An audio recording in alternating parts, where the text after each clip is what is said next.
আয়াতুল কুরসি হল সূরা আল বাকারার 255তম আয়াত, যার অর্থ হল সিংহাসনের স্তবক। এর বাংলা অর্থ হল, আল্লাহ ছাড়া কোনো উপাস্য নেই, তিনি চিরঞ্জীব, সবকিছুর ধারক।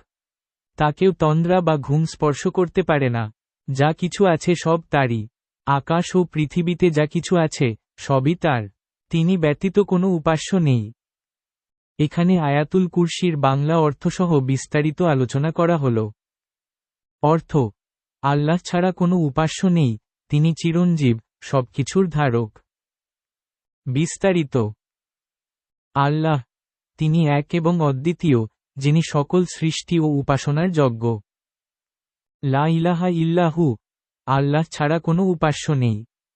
আল হাইয়ু আল কাইয়ুম, তিনি চিরঞ্জীব এবং সবকিছুর ধারক, যিনি সবকিছুকে নিয়ন্ত্রণ করেন এবং তার উপর নির্ভরশীল নন। লা তাখুযুহু সিনাতুন ওয়ালা নওম, আল্লাহকে তন্দ্রা বা ঘুম স্পর্শ করতে পারে না।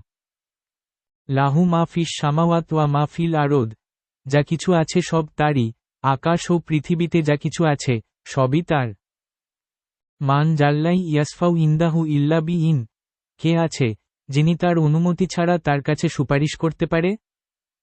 ওয়াসাউ কুরসিউহু সমওয়াত ওয়াল আরদ, তার সিংহাসনের বিশালতা আকাশ ও পৃথিবীর চেয়েও বড়।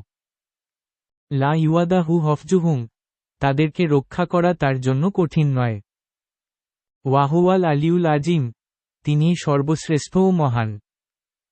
এই ভিডিওটি আয়াতুল কুরসির বাংলা উচ্চারণ ও অর্থসহ অতি সহজে শিখতে সাহায্য করবে।